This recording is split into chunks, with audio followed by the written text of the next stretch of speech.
मेरे बाबूजी को नहीं पता, मैं अपने पिताजी को बाबूजी कहती थी जी। उनको नहीं पता था कि ये गाती, हम चोरी छुपे गाते थे। अच्छा। लेकिन अब और मेरे हम क्योंकि कलकत्ता रहने वाले थे और बंगाल तो सुर की जी। जगह है, वहाँ मतलब कोई कैसा भी लुक हो, अगर एक रविंद्र संगीत गा दिया तो उसको 1 मिनट में पसंद करके शादी हो जाती।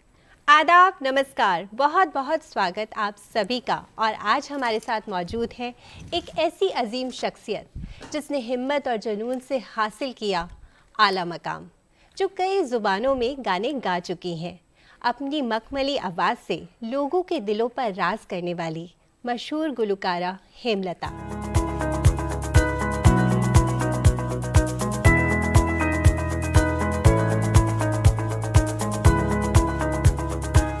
हेमलता एक जानी मानी गुलकारा जिन्होंने एक से बढ़कर एक गाने इंडस्ट्री को दिए।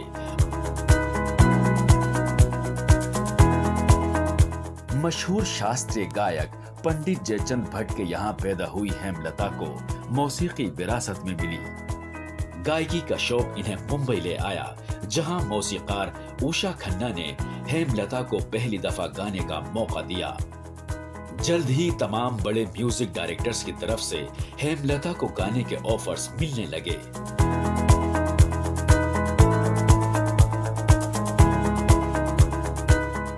मशहूर मौसीकार रविंद्र जैन ने इन्हें फिल्म फकीरा में गाने का मौका दिया, जिसके बाद हेमलता ने कभी पीछे मुड़कर नहीं देखा।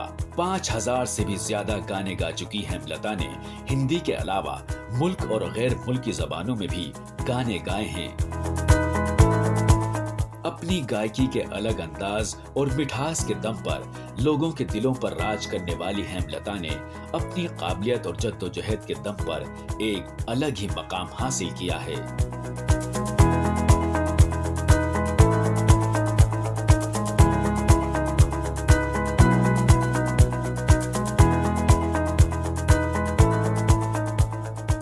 हेमलता जी, आपका बहुत बहुत इस्तकबाल हमारे शो गुफ्तगू में, और हमें बहुत खुशी है कि आप यहाँ आए और आज हमारे साथ मौजूद हैं। सबको नमस्कार है। कितना मुश्किल था उस दौर में, लता जी के दौर में सिंगिंग करना, क्योंकि उस समय काफ़ी तरह की बातें, खबरें आती रहती थी। ये सच है कि इंडस्ट्री में ये बातें पूरी इंडस्ट्री में चर्चा होती थी और मुझसे पहले बहुत अच्छी अच्छी सिंगर्स जी। जिनको मैं भी सुनती थी, जैसे सुमन कल्याणपुर, सुधा मल्होत्रा और भी अच्छे लोग। हाँ। और ये लोग बहुत अच्छे सिंगर थे जी। But they couldn't grow. लेकिन वो क्यों नहीं ग्रो कर पाए, ये चर्चा इंडस्ट्री में जब मैं भी सुनती थी तो मेरा भी नर्वस ब्रेकडाउन होता था। अच्छा। और वो वक्त, ये तो हो रही लोगों की बात, लेकिन जो मेरी अपनी बात है वो ये है कि जहाँ ऑलरेडी 2 सरस्वती गा रही हैं, मेरे लिए वो माँ है जी। तो उनके सामने गाना, उनकी मौजूदगी में गाना, उनके होते हुए गाना, क्योंकि जब वो आए तब 1 ट्रैक रिकॉर्डिंग की जगह 2 ट्रैक शुरू हुआ था। और 1 ट्रैक रिकॉर्डिंग में तो खैर जिनको नहीं गाना आता था वो भी गाते थे। मैं मन की चिड़िया, वो सब गाने हमको जी, तो जी, जी। है ना। लेकिन जब 2 ट्रैक आए तो शमशाद जी गा रही थी, और वो भी बहुत पहले नहीं आई थी, वो समकालीन लोग ही थे। रह गई नूरजहां जी। हाँ, वो भी आप उनकी बहुत बड़ी फ़ैन हैं। मैं बहुत बड़ी फ़ैन हूँ उनकी, उनको मैंने बहुत सुना। उनका जो दौर था, वो जो वक्त था, वो हम लोगों को आज़ादी के पहले की बात थी, और उसके बाद इंडिपेंडेंस, और वो उस पार चली गई। और होती भी तो बहुत ईमानदारी से कहती हूँ लता जी उनसे बहुत ज़्यादा बेहतर, अच्छा बेहतरीन, अच्छा। बेजोड़ सिंगर थी। हम्म, और जो संगीत को सुनते हैं, जो चीज़ को समझते हैं, हम्म, वो जानते हैं। क्योंकि 2 ट्रैक की वजह से उनकी थिन वॉइस थी, अच्छा। तो ये लगा कि भाई ये कैसे होगा ये। लेकिन माइक में बहुत ज़ोर से गाने की ज़रूरत नहीं पड़ती। वो जो पहले जिस तरह की गायकी गायकी होती होती थी, थी पहले, हाँ। ज़ोर ज़ोर से गाना, क्योंकि माइक दूर है, यहाँ डायलॉग भी बोलना है और गाना भी है, हम्म, डांस भी करना है हम्म, और चल के सीन भी देना है। तो वो गायकी अलग थी। हम्म, और लता जी जो गायकी लेकर आई जी। वो अलग थी। हम्म, तो जब माइक का आता था तो फिर दहाड़ा। बिल्कुल। तो वो सिंगिंग जो है वो बहुत ज़बरदस्त थी और सामने कंपटीशन नहीं था हम्म, जो उनकी जड़ें काटे। हम्म, और टचवुड चारों बहनें गा रही हैं, जी। जो दीदी गा रही हैं, जो दीदी के अलावा अगर साइड हीरोइन कैबरे, हम्म, मुजरा या पेपी, हाँ, वो सारे। लाइक इना मीना डिका, ये हाँ, वो आशा जी आशा को जी। चला गया। अब बचा क्या? हाँ, कुछ मराठी, कुछ फीमेल डुएट्स, जी। कुछ ये वो उषा जी को गया। रहा क्या? जी। राज कर रहे थे। कोई बिल्कुल। कंपटीशन कहाँ था, आप ही बताइए। कोई कंपटीशन नहीं था उनका। लेकिन मैं आई हूँ तो वो डायरेक्ट सरस्वती गा रही है। बिल्कुल। इसीलिए शायद इतनी चर्चा में रहा उस समय। तो आप बताइए उसके लिए कितना। जी जी। रविंद्र जैन जी के साथ भी आपने काफ़ी काम किया और उन्होंने मौका दिया आपको चिच्चौर के लिए, और उसके लिए आपको अवार्ड से भी नवाजा गया। दादा रविंद्र जैन का मेरे करियर में बहुत खूबसूरत हाथ है। ये मेरे पिताजी के शिष्य थे जी। और कलकत्ता में ही ये जब आते थे मैं बहुत छोटी थी और दादा की कंपोजिशंस मैं याद करती थी। दादा सिखाते थे, मैं उसको सीखती थी। और पर कंपोजिशन एक गाना याद करने का मुझे 1 रुपया मिलता था। अच्छा। तो वो जब मिलकर 5 रुपये हो जाते थे तब मैं और मेरा भाई फिल्म देखने जाते थे ताकि नए गाने सीख कर आऊँ। अच्छा। तो चोरी चोरी पूजा पंडाल जो होते हैं कलकत्ते हाँ, में, हाँ। वहाँ फंक्शन होते हैं, बड़े बड़े आर्टिस्ट आते हैं। तो वहाँ जो गोपाल दादा और वहाँ जितने जो बाबूजी के शागिर्द हैं वो मुझे चोरी चोरी फंक्शन में गवाते थे। अच्छा। तो मेरे गानों की लिस्ट, तो वो सब गाने मैं फिल्म देख के आके, और जो छोटे छोटे शो है उसमें दादा रविंद्र जैन हारमोनियम बजाते थे और खुद गाते भी थे। अच्छा। और दादा के कंपोजिशंस भी मैं गाती थी। अब ये बात तो कोई जानता नहीं लेकिन दादा का जो करियर है, उन्होंने जो शुरू में जो फिल्में की, जैसे सौदागर है, चोर मचाए शोर, फकीरा, या गीत गाता चल, उसमें लीड या तो लता जी, आशा जी, और गीत गाता चल में आरती मुखर्जी जी। खाली एक मुझे वो नौटंकी का गाना कुछ दे दिया था। तो उन्होंने चिच्चोर जब उनके पास आई तो उसमें 2 गाने थे, उसमें 1.5 गाना भी नहीं बोलूँगी। एक डुएट था और जब दीप जले आना उसमें एक अंतरा था। जब वो गाना अवार्ड आ गया, वो भी इंडिविजुअल, और ऐसे नहीं कि मेरे साथ कोई पैपी सिंगर गा रहा है, नहीं। पंडित यशुदास जी, उनके साथ भी आपने काफ़ी। ये गाना जो है तू जो मेरे सुर में, और इसके लिए इंडिपेंडेंट अवार्ड मिला, इंडिविजुअल अवार्ड, सॉरी। जी। ये एक मतलब वो कह रहे थे कि फिल्म फेयर की हिस्ट्री में पहला अवार्ड वो इंट्रोड्यूस किया उन्होंने कि डुएट में एक को दिया जाए। मुझे बुरा भी लगा कि भाई हम दोनों ने गाया तो दोनों को मिलना चाहिए। खैर वो चर्चा अलग है, लेकिन इतना ज़रूर कहूँगी कि उसके बाद राजश्री प्रोडक्शन में राजकुमार बड़जात्या, ताराचंद बड़जात्या जी ने ये कहा कि अब हमारे सब लीड सॉन्ग हेमा ही गाएगी। इनके साथ भी आपने काफ़ी लंबा काम किया था राजश्री प्रोडक्शंस के साथ। राजश्री प्रोडक्शन की मेरे ख्याल से आधी फिल्मों में तो मैंने जी। तो ये सबसे बड़ी बात है कि उन्होंने काफ़ी रिस्पॉन्सिबल गाने, जो डिपेंडेबल गाने हैं, उस पर उन्होंने मेरे पर ट्रस्ट किया जी कि मैं ये गा सकती हूँ। ये बिल्कुल, ये बड़ी बात है। हाँ, बात हो रही थी अवार्ड्स की, तो मैं पूछना चाहूँगी कि एक आर्टिस्ट को अवार्ड ही क्या मुकम्मल बनाता है? देखिए अवार्ड सम्मान आपके माने वैसे तो समाज हो या स्टेट हो या सरकारें हो, सम्मान देने का हक उन्हीं को है। जी कोई इंडिविजुअल नहीं देता। जी।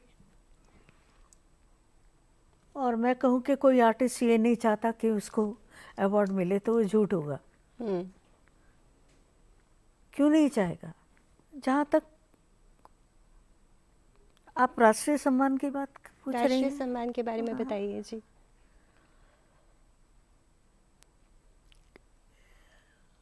राष्ट्रीय सम्मान आर्टिस्ट की ज़िंदगी में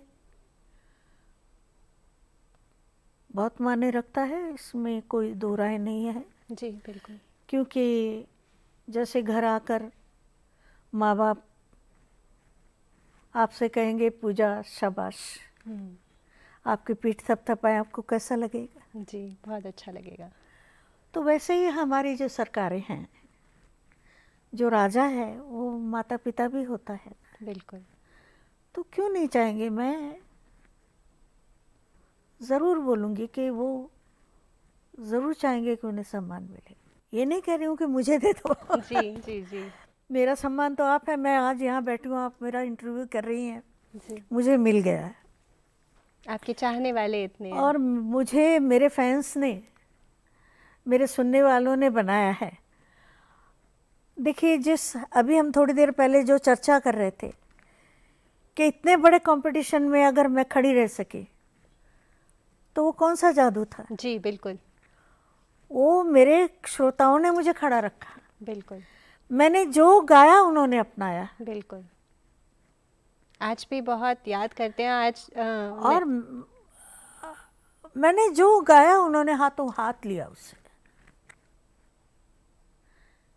कई गाने ऐसे गाए मैंने जिसमें मुझे लगता है कि नहीं इसमें ये ठीक नहीं हुआ, ये पता लगा वो सुपर हिट हो रहा है। तो इंडस्ट्री में आवाज़ आती थी कि नंबर हिट है। बिल्कुल बिल्कुल। तो ठीक है उसी आर्टिस्ट को बुलाओ। किसने कहा अरे हेमलत हाँ तो उनको बुलाओ। तो इस तरह करके मेरे नंबर 5000 तक का आंकड़ा पहुंच जाएगा, मैंने भी नहीं सोचा था। जी। और आपने तकरीबन 38 जुबानों में गाने गाए हैं। और 40 हो गए। 40 हो गए हैं। और अमेरिका में भी आपका म्यूज़िक इंस्टीट्यूट भी आपने चलाया है। जी हाँ, मैंने किया था। क्या कुछ दिन हो यहाँ थोड़ा ये हो गया था कि मुझे जी हाँ एक म्यूज़िक वर्ल्ड में थोड़ी सी डिप्रेशन थी और मुझे ऑफ़र आ गए। अच्छा। 300 साला खालसा जो अनंतपुर साहब में जी सेलिब्रेट हुआ था, उसमें मुझे उन्होंने सम्मान दिया। उन्होंने लता दीदी को भी बुलाया और मुझे बुलाया फिल्म इंडस्ट्री से।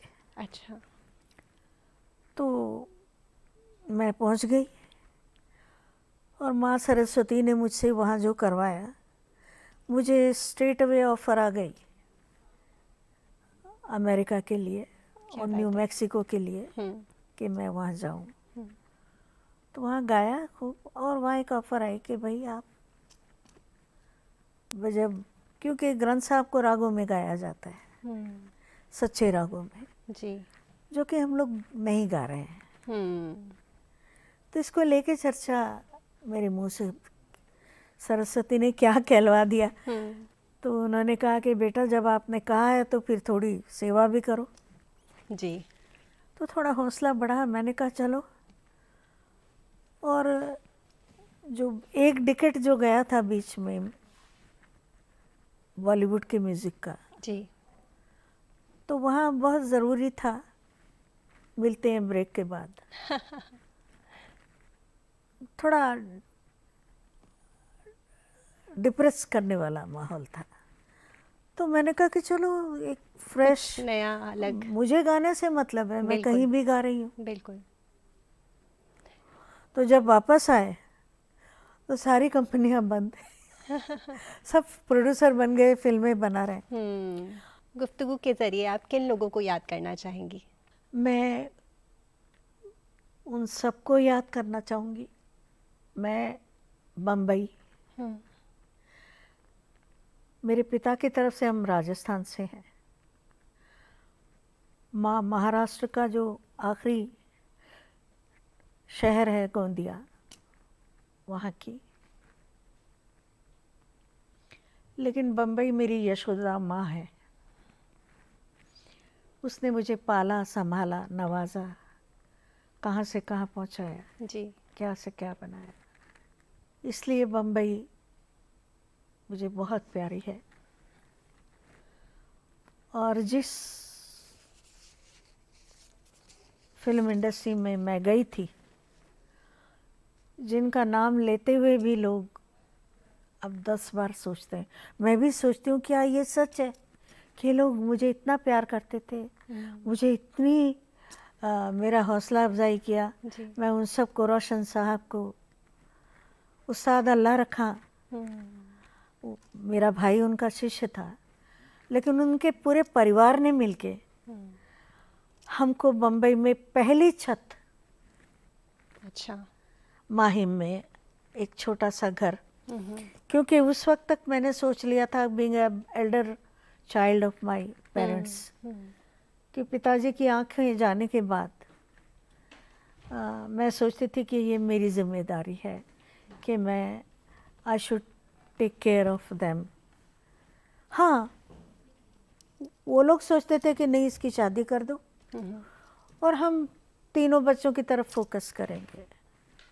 पिताजी बहुत हिम्मत वाले थे जी। वो कहते थे मेरी आंखें गई है, आवाज़ थोड़ी गई है। जी बिल्कुल। तो हम बेटों को बनाएंगे। तो वो ही सोच रहे थे जो उनका स्थान से, उनके स्थान पे बैठकर अगर मैं सोचती तो शायद ऐसा ही सोचती होगी कि भाई हमें बेटी को नहीं काम कराना है, बेटी से उसको नहीं।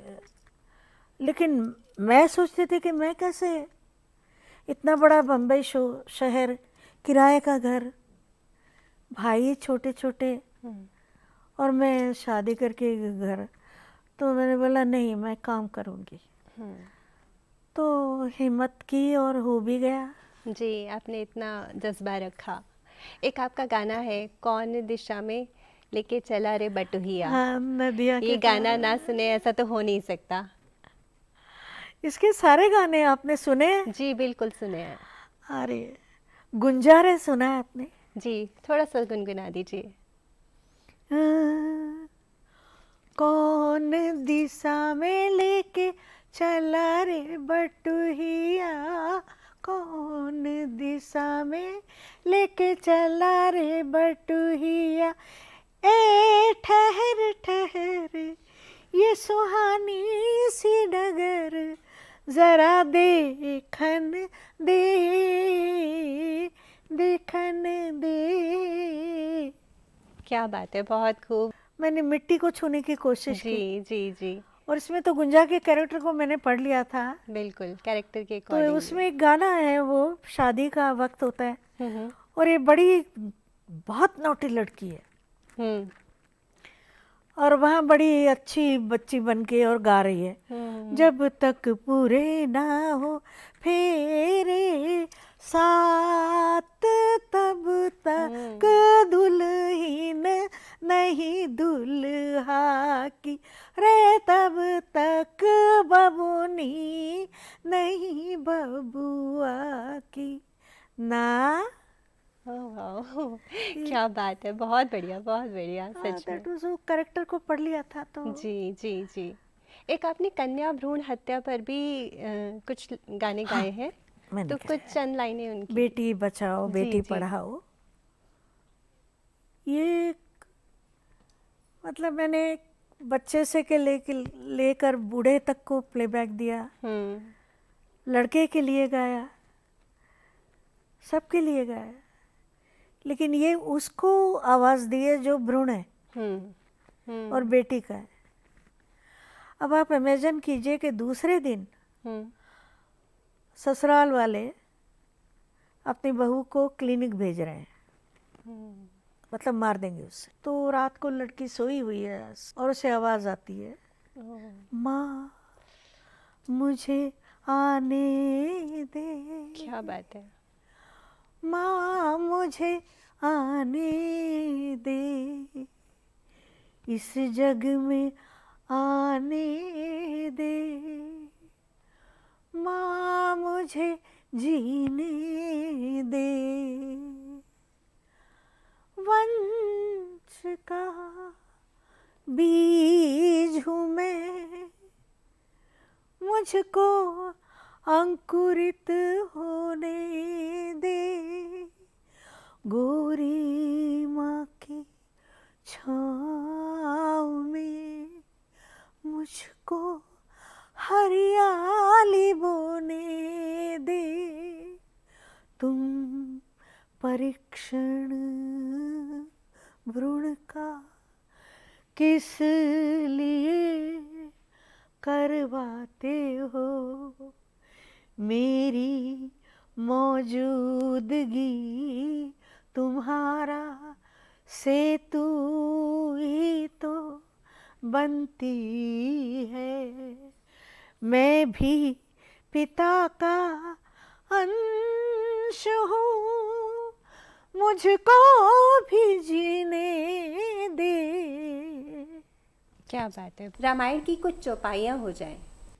हम कथा सुनाते राम सकल गुण धाम की, हम कथा सुनाते राम सकल गुण धाम की, ये रामायण है पुण्य कथा श्री राम की, ये रामायण है पुण्य कथा श्री राम की। जय श्री राम। आपने एक से एक नायाब गाने इंडस्ट्री को दिए हैं और जो अपने आप में एक बहुत बड़ा इतिहास बना चुके हैं। आप यहाँ आए इसके लिए तहे दिल से शुक्रिया। आप लोगों का प्यार बना रहे और आपके माध्यम से सभी श्रोताओं को, देशवासियों को और दूरदर्शन के सभी कार्यकर्ताओं को, टेक्नीशियंस को, स्टाफ को, आपको मेरा बहुत बहुत धन्यवाद है। एक गीत की 2 लाइन के साथ जी, जाती हूँ। बिल्कुल। फिल्म दुल्हन वही में मैं कुछ लाइनें गाई थी। हंस के हमरी हर भूल बुला देना, हम हैं तुमरे जब चाहो बुला लेना। क्या बात है, बहुत बहुत बहुत बहुत शुक्रिया आपका। नाज़रीन, आज के लिए बस इतना ही। अगले हफ्ते आपसे फिर होगी मुलाकात एक और अजीम शख्सियत के साथ। तब तक के लिए दीजिए इजाज़त। आदाब।